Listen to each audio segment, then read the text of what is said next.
Почитувани представници на пишаните електронските медиуми, ја свикувам ова прес-конференција за да дадам јавна подршка на она што го прави градоначалничката на Скопје. Ние може незе да не ја сакаме, може да бидеме незадоволни од одредени незини постапки, меѓутоа овие активности што во моментот ги прави не можеме како одговорни лица да не ги поддржиме.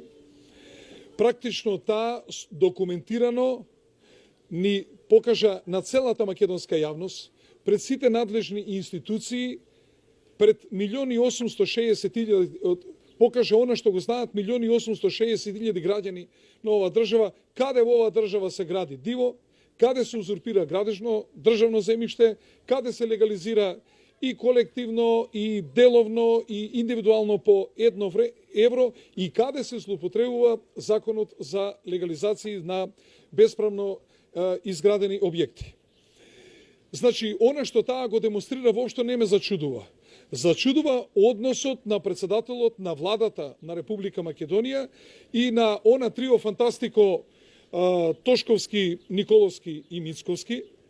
Замислете, председателот на владата употребува еден многу интересен термин, вели градоначалничката нека постапува по дивоградбите. Градоначалничката на Скопје нема никакви ингеренции да постапува по однос на дивоградбите. Веројатно премиерот добро знае дека таму треба да постапуваат истражните органи. А всушност тоа е премиерот кој во оваа држава се закануваше дека ќе влече за уши, дека дури и брат да му е ќе одговара кривично.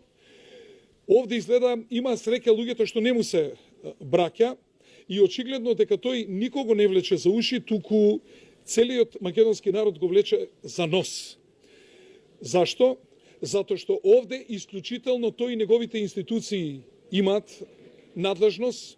Замислете, на локациите кои што ги посочува, узурпирано е градежно земјиште за кое што не е платено ни денар, а е државно, и тоа земјиште само на една локација чини 2 милиона евра. Не се платени комунали 1 милион евра, тоа се 3 милиони. Нема никаков урбанистички план, ниту било каква маркица, а замислете, министерот за заеми, господинот Николовски, кој што е надлежен за оваа работа, тој кажува дека во општина Карпош што нема да дозволува да се одобруваат урбанистички планови, зашто во општина Карпош имало хаос, а замислете, во Чаир имало ред и поредок.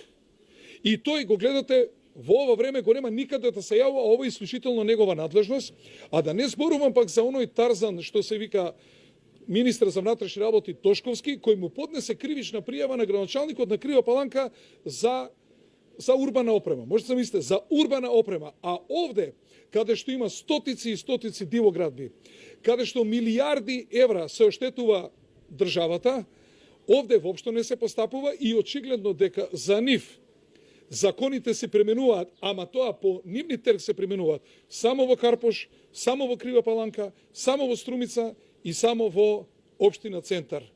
Она што председателот на владата, господинот Мицковски, го најавуваше за пресметка со ДУИ и така натаму, очигледно тој се пресметува само со некои крила од ДУИ, односно тие што не се со него во власт и коалиција. Тие што се со него, тој очигледно не чепка по принципот, знаете, да не кажам што, моето не мириса, ама туѓото само мириса. И можете да замислите, таа нивна строгост и таа нивна правна држава ние гледаме во општина Карпош. За овие бараки што ги направила општината, во која што е сместена веќе 12 години и во која што ќе носат и одлука за конфискација на овде кај што е нешто направено во интерес на државата, а очигледно дека онамо каде што некој прави за сопствениот джеп, каде што го краде овој народ и од оваа држава, очигледно дека тие се амнестирани и председателот на владата лаконски ќе ви каже градоначалничката нека постапува, а тој само нека се заканува дека ќе влече за нос и така натаму, нека тренира строгост над оној што продавал карти во Кочани и на сите нас што не сме од негова коалиција или негови општини, а се останато нека биде Тексас и хаос во Република Македонија. Јас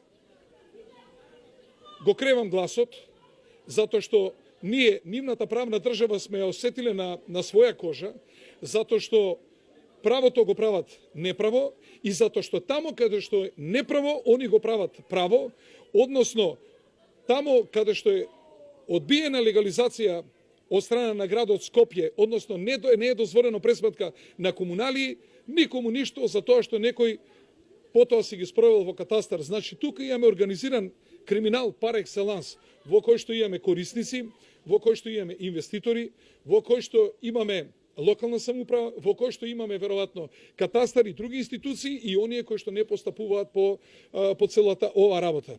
Мене ме зачудува и меѓународната јавност. Ме зачудуваат и нашите правосудни органи. Јас сум осуден на 3,5 години затвор. Замислете, во завршениот збор обвинителот вели дека постапката што сме ја воделе по закон. Нас не судат за тоа што работиме по закон, а овие што работат вон секој закон, кај што не плакат земјиште, не плакат комунали, нема урбанистички план, во профил на булевар, за тие никому ништо и ние сите уште одозгора ќе трпиме да председателот на владата вели обратете се на друг шалтер, а тоа е кај градоначалникот на Скопје кој за тоа нема ингеренции. Значи, председателот на владата влече за уши тамо каде што мисли дека е посилен, тамо каде што не мисли дека е посилен, очигледно дека преде како маче и сите нас не влече за нос граѓаните на Република Македонија.